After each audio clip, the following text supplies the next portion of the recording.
Hello, students. So welcome to our very first full lecture. I hope that you have been able to navigate your way through this week's classes and identify the assignments and the resources. You know, if you have questions, you can always reach out. So I'm going to spend some time today talking a little bit about the history of helping. You can find more information or find the detailed information from this lecture inside of your Woodside and McLean text. This is going to be chapter 2, where we really go literally through time to look at how the helping profession has evolved over time. So we're going to do a little bit of chronological movement through the helping profession. We're definitely going to look at mental health. It's one of the first places we start to see resources formally allocated. Then we're going to talk about how beliefs have changed over time. And because beliefs have changed over time, practices have changed over time. Because practices have changed over time, policies really have changed over time. And so you'll see that there are some changes in terminologies over time because of having a deeper awareness of biology, having an advancement in technology. Those all contribute to the shaping of the history profession. So let's just jump right in. The early history of mental health is tracked all the way back to the Middle Ages. Now, there wasn't a way to assess somebody's mental capacities or really to understand how their brain worked then. And so anything that was slightly abnormal or did not coincide with the cultural norms, they would prescribe to evil spirits. So evil spirits were the cause of mental illness. Now we see the terminology here really aligning itself with a religious faith. So there were things that were done to remove or attempt to remove this mental health issue from a person. If you believe that this was an evil spirit, then of course you would try to exorcise that demon, right? And so exorcism was done, or religious rituals were done in order to change the mental health of an individual person. But as we see time progress, we really start to develop a language around what was going on. So 3rd century BC, Hippocrates really starts to say that if there is a problem in behavior, then there's a cause, and that cause is in the brain. And so you can, if it's in your brain, you may have inherited it. It could be something that could be passed down from generation to generation, or it could be the result of some type of injury. So in this particular case, Hippocrates becomes really our very first mental health specialist, right? And so they start to develop language around what does it mean to have mental health challenges. Melancholia was the term that they used for depression. Epilepsy was seen as a mental health issue. So if there was no reason behind the seizure, then there was a mental health problem, right? So epilepsy was seen as a mental health problem. And really, this leans into the foundations of the medical model. What the medical model says, and we'll get into this in deeper detail later, that there is something wrong with the person. So if you think about the medical field, you usually go and see a medical practitioner when there is something wrong, and that practitioner has been trained to identify the symptoms and the sign and run tests to provide a diagnosis. And once they provide a diagnosis, then they can provide a treatment, right? So they are the expert on what may be wrong, and then they move forward with this particular type of service delivery that is centered in their expertise. But in the 1500s, we start to move into seeing the religious body as an instrument for providing institutional services. So the church becomes the first place where care is provided in the helping field, whereas the medical field or the practitioners of medicine became the first folks to diagnose. So the church really did have this approach, which most religious bodies still maintain, of providing services to the poor, services to orphans, services to the elderly, and those with disabilities. And so there were the development of asylums that people of faith would staff in order to deliver behavioral health services. And again, if you believe that an evil spirit is the foundation of somebody's inability to function in society or inability to maintain their faculties, well then it makes sense for the church to be a part of their treatment process, right? But in about 1500, we see that the government moves into a place where the church had been occupying, and they really start to deliver services over in England. In England, you have uh, a development of language around, this population of folks with mental impairments who are either natural fools or idiots, which is probably a term that you've used before and never understood the deep connection to mental health, or they were lunatics, right? And so those were the two umbrella terms for individuals who had disabilities, who had mental health issues. And there would be a bit of a court session to look at their behaviors and decide if their behaviors were worthy of some type of service, right? So then you move away from a particular person with a specialty, right, from the medical field providing diagnosis, to a group of members of the community providing a diagnosis. And then it was the government's responsibility to provide care to that person for the duration of their life. That's the institutionalization of care. So the early foundation of the helping field in the States is predicated on the history of helping in England, which that's directly in line with what we know to be American history, right? You have settlers who come over and build a life here in the States. And so much was borrowed from England because of the culture that was carried over as colonial America grew. So as colonists really started to settle in, they would repeat these same behaviors, right, here in the States. And there was this understanding that if a person was impoverished, if they were poor, well, then there was a public responsibility, because we were moving collectively as community, as family, to establish a life together. So there was this communal approach to making sure that there was help for those who needed it, and the establishment of an almshouse or a working house, or a place where individuals who were hard times, but able-bodied, or perhaps they were a criminal, and so they defaulted to this behavior because they had some challenges, but they needed support and they needed care. They could go and establish themselves. They could really be reinstituted into society because they would learn a way to function and contribute, right, in this communal mindset. And so individuals with mental health, they're around the American Revolution is when we start to see facilities for them.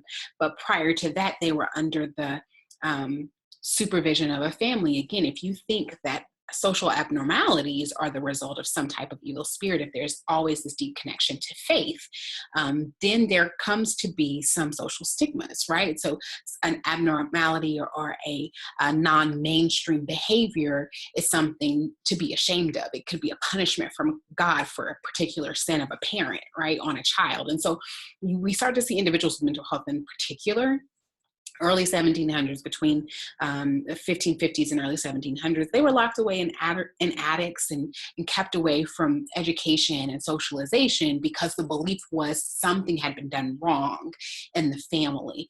And that it was why this individual had these challenges in life. So again, you start to see philosophers develop language around the needs of these individuals and how to treat them and how they should be socialized, right? And so if a person was unable to contribute to the well-being of the community, it could be their individual fault. And so if that was the case, we couldn't provide public aid to them because that would encourage them to continue in their quote unquote laziness, right? And so there became this belief that there was a worthy set of poor people, children and widows and individuals with mental health challenges who couldn't care for themselves, and then the unworthy poor, people who were able-bodied but were not making a life for themselves. And some of this social norm you do definitely see continuing to be perpetuated present day. When we think about some of the stereotypes and stigmas related to mental health or related to individuals with disabilities. And so in the 1800s, again, because of the social mainstream norm around somebody's ability to contribute to community, there was this belief that being poor was a crime. If you couldn't build a life for yourself in this new country, if you couldn't till the land, if you couldn't bring your goods to market, you were doing something wrong. And so your poverty was your fault, right? And so we're going to limit the services from the unworthy poor and only provide them to the worthy poor, right? And so there becomes this eligibility ranking that really allows for a decision on who receives support. And, if you couldn't position yourself to do better over time, well, then you weren't really worthy of support. In the 19th century, we really start to see a reshaping of these philosophies. Some of them pushed forward by the reality of economic philosophical foundations in the state, right? And the actual philosophers influencing how policy was developed and how social norms were developed. And so, for example, this concept of individualism really hinged on having a social outlook that was only about the individual. Right? It really looks at the responsibility of your own well-being connected to your work. Whereas laissez-faire, which is, if you've taken an economic course, you've probably heard this term before. The laissez-faire is a focus on letting those factors that exist play out.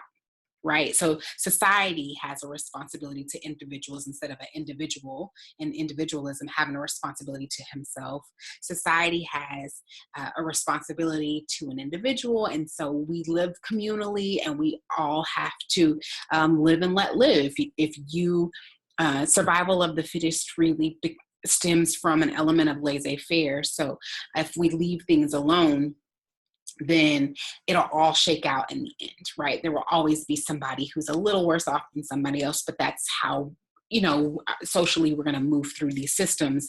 Social Darwinism really combines the two individualistic approaches and the laissez-faire approach to say, you know what, if you, as an individual, can build a better life for yourself, if you are the fit and you survive, then you deserve to be functional in a society. And so this economic phenomenon meets this social phenomenon of people who were unfit and couldn't meet their own needs, perhaps didn't need to survive, and the natural order of things really would shake out those who should continue to function in society. So the social Darwinism, as I said, this philosophical approach that starts to filter its way into economics also starts to filter its way into social norms. And we start to see that there were really no one who's responsible for children as an individual. So if a child becomes an orphan, well, it was their parents' responsibility to care for them. But if an orphan or a widow existed in our community, then they were a member of that worthy poor, and they should have some supports. So where children were not really seen early 1500s up until about the 1900s, you had large families because children essentially were your workforce, right? And so there wasn't this social norm that all children should be educated. All children actually should be able-bodied, functional members of a family in order to keep the income of the family coming in. And so there starts to be this shift with social Darwinism that if the fit should survive, well, then at some point we have to be mindful that children really can't fend for themselves in a functional community. And so we have to give them the skills that they need in order to become fit and survive. And it's not their fault. If they don't have access to education, then they'll never learn that, right? So they become a part of the worthy poor, widows become a part of the worthy poor, and we shift from having children as members of our labor force to having them as like the foundation of our intellectual future, because these were seen as vulnerable groups.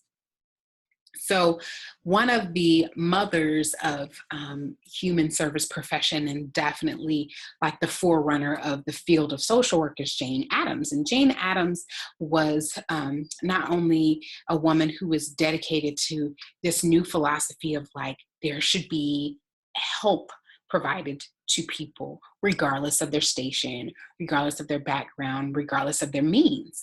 And this really pushed forward into the 21st century policy around well-being and service provision. She established a settlement house, and it didn't really look to laissez-faire as a guide of live and let live. Instead, it became this social reform engine that said we have to give people a hand up when they fall in hard times, whether they're children, whether they're widows, whether it's a functional male or a female, whether it's a person with an inability or a mental health issue. Everybody needs some type of support. And so there should be some social institutions in place that provide those supports to people and advocate for a better quality of life for everybody. So not only is Jane Addams seen as like the mother of the human service field, the mother of social work, she is actually seen as like one of the forerunners of social advocacy around health services. So as we move into the mid-1900s, again, we see this push into policy where the government starts to have more of an active role in ensuring the health and well-being of populations, with the undergirding being we need a functional workforce. And in order for the economic capacity of our country to continue to grow, perhaps we should think about laws that protect certain folks and provide certain populations resources. And so we see the development of a body. The National Mental Health Act puts in place the National Institution for Mental Health. And so essentially they become a part of developing state and community services, but they also do studies on like what causes people to have certain challenges, what type of public health resources should be put in place so that there's prevention, so that there's treatment, so that support is provided. The field of psychology and psychiatry, and psychology, the field of social work, the field of nursing, all result from this one piece of legislation that really starts to pull apart what contributing factors and needs and resources should surround the individuals who need help and services. And we start to see presidents really champion issues, especially where there was deep connection to their own personal life. So President Kennedy, being a perfect example, puts in place policy around mental health services because he had a sister who was functionally depressed, right? And so he starts to see her needs and the shame associated with her needs manifest in his own family. And when he becomes president, he really strengthens resources around supporting the needs of this population and investing in resources and proper training for those who would provide treatment. As we move into the 60s, however, we really start to see the development of a formal field for providing especially mental health services, and this move towards deinstitutionalization. So I talked a little bit about setting up places like the Alms House and setting up places for individuals who had mental health to like move out of their parents' attic and move into treatment centers and facilities where they could stay for life. Well, in the 60s, we move away from that. We actually put policy in place that says, you know, that's inhumane. It's inhumane for mental health treatment to look like a lobotomy or electroshock therapy. And so we have to find a way to help move people back into the community and provide them treatment within the community.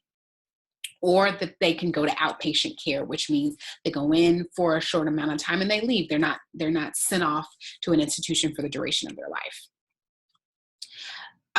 From the 30s to the 80s, we really see what was a sympathetic government due to the political leanings of different parties start to dismantle some of the safety nets put in place through policy and federal dollars to the human service field.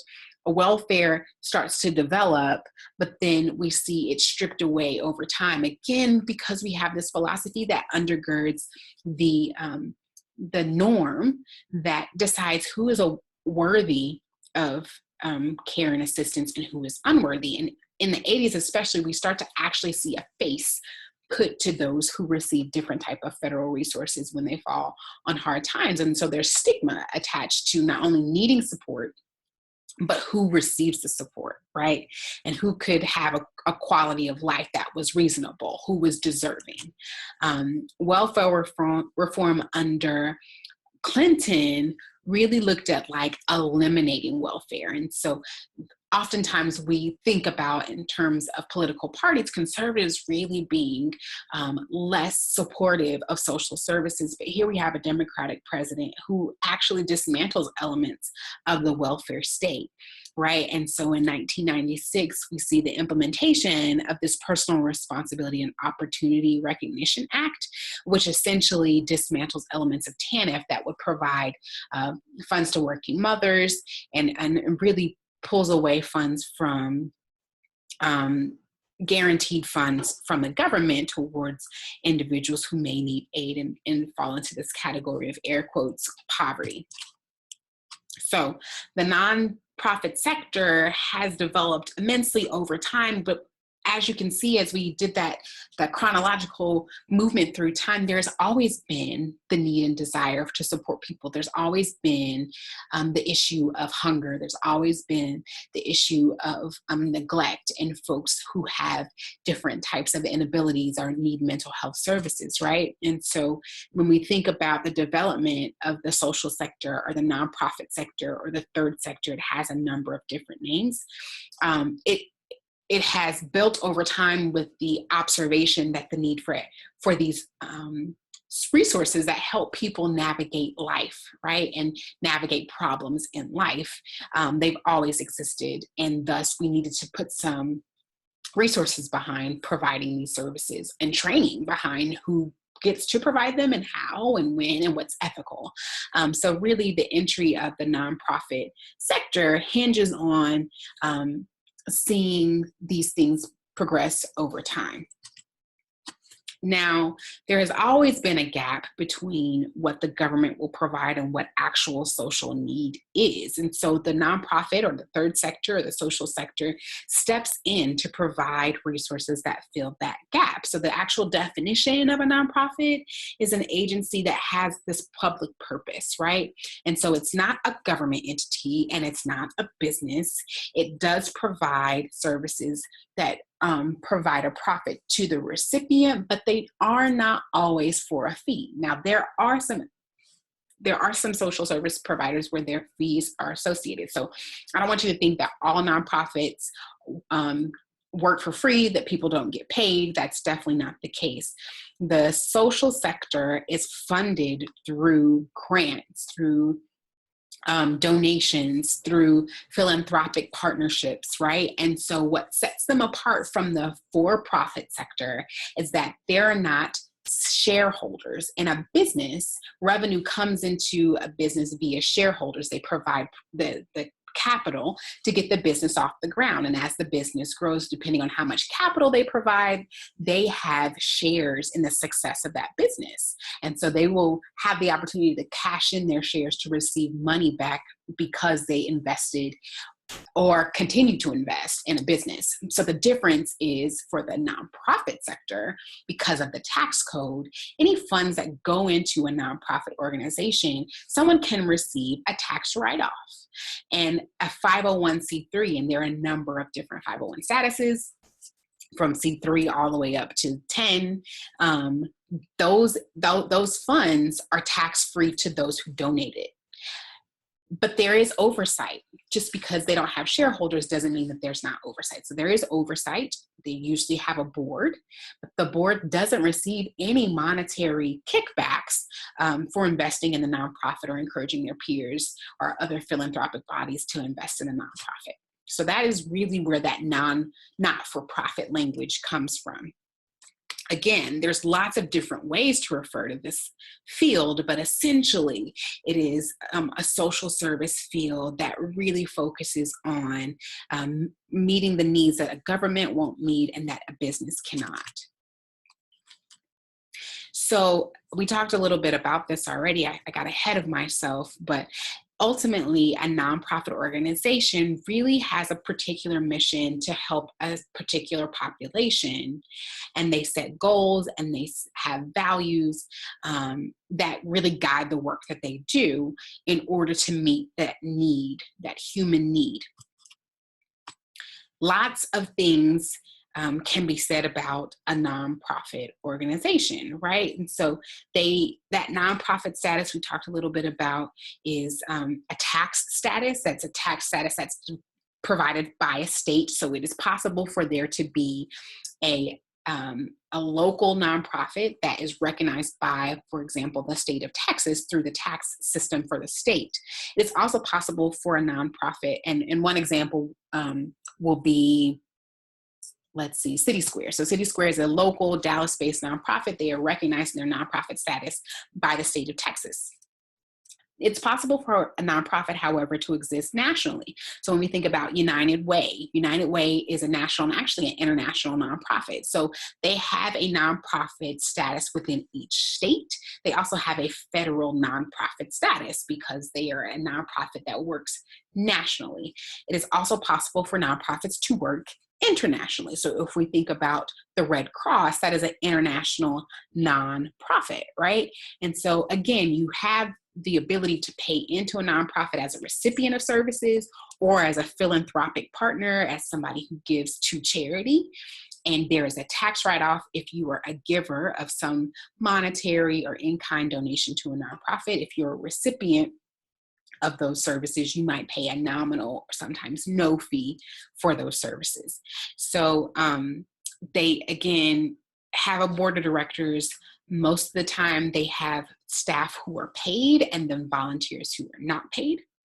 And any revenue that they make, as long as it contributes to the programming and the function of the nonprofit, it's completely fine for them to generate revenue. But most of them are run through grants and through contributions from generous individuals or businesses. They do have to make their financial records public, all nonprofits, whether you're a local, a statewide, a national, and international. So because the funds are given by the public, the record of that spending is made available to the public. Just like if you were in a for-profit business and you were a shareholder, how the funds are used would be made available to you because you've invested in that business. Lots of organizations actually fall into the nonprofit category. So hospital systems, art centers, museums, public radio, if you're a PBS fan, that is a nonprofit. Clinics, when we think about Planned Parenthood, that is a nonprofit. Disaster relief centers, so I mentioned the Red Cross. There are more than 72,000, I think in the presentation that we saw yesterday, 7,200,000 registered nonprofits with the IRS nationally, and 13 point, I'm gonna say 5, there's 13 point something million individuals nationally employed by nonprofits. So it's a very large field. There are an immense number of foundations. If you think about the Bill Gates Foundation, and Coca-Cola has a foundation, and Walmart has a foundation. There are lots of organizations that have a nonprofit status that just fund nonprofits. And those are called foundations. So there are public foundations. Coca-Cola is one that I mentioned, and there are private foundations. Bill and Melinda Gates is one that I mentioned. And they actually function to raise revenue and then give it to nonprofits in grant form so that those nonprofits can meet social needs. Operating a foundation really does mean that you are specific about the way those funds are used, whether it's a national foundation, a family foundation, a community foundation. And so they really have direction for how the social services are provided because of the way grants are written and the way that nonprofits commit to using those funds. Lots of social welfare organizations also have advocacy arms. They're not allowed to lobby because of their tax status, but they can educate their elected officials. And so you have universities, which are not, there are public universities that are nonprofits, such as your University of North Texas at Dallas, who can have someone who goes down to the state and says, in the field of education, here's where we're seeing some gaps or some barriers, and we believe that you should fund education this way across the state because those state dollars come down to those public institutions. And so advocacy is a part of the way organizations who are nonprofits inform their elected officials, inform their constituents and supporters from the philanthropic community about the needs of the population that they serve. And then you even have, excuse me, nonprofit professional and trade associations. So when you think about unions, those are nonprofits. When you think about the National Association of Social Workers, those are nonprofit. And the National Association of Nurses, that's a nonprofit as well. So the nonprofit sector is really very large. It includes those who provide actual services to individuals, those who unify and join populations together for advocacy efforts and for continued development in the field. Those are nonprofits. Institutions that fund other nonprofits, also nonprofits. So it's a very large field. It's a very large grouping of organizations. The beginning of the philanthropic work that now is seen through grant makers and foundations began with the Pilgrims, or at least the Pilgrims believed themselves to be philanthropic when they gave to the Native Americans. Now, we definitely understand that some of what they gave to the Native Americans caused extinction of those populations. However, they were driven by their faith. And so faith became the undergirding motivator for living a life through generosity. And even when we think about early legislation like the Elizabethan Poor Laws, it was connected to understanding that through collections and through tax dollars, we could work together to make sure that people had what they need. So industrialization and war really start to move us towards having a larger body of people who needed help and support. We see a Great Depression and multiple recessions that leave people without the resources that they need to live, especially children. Wars made orphans, right, out of children. And if you have ever seen the play or the film Annie, even an orphanage serves to meet a social need, recognizing that these young people don't have parental supervision, right? And somebody to guide them in order to be functional adults. And so we start to see this push towards these public services, including public education, being the way that we responsibly respond to care for the community. After the Civil War era, we really start to see people become more charitable in their giving because they recognize the impact on our country from war. They start to see men who left able-bodied come back with a disability, right? Or women entering the workforce, which meant that there had to be spaces and functional places for children to go, not only during the day, but after school. And so we start to see the development through the women's rights movement, through the GI Bill, of putting in place resources for vulnerable populations. And then there is this religious movement that happens nationally that deeply connected, much like the Pilgrims, faith to charity, right? So the Great Awakening becomes a reminder to the country that there are folks who don't have, and we have a collective responsibility. And so lots of the faith movement, when we think about the post-Civil War, folks like Quakers, right, start universities for the poor and for African Americans who did not have the opportunity for formal education when they were slaves. And we really start to see religion again playing a deep connection to the establishment of institutions of social service.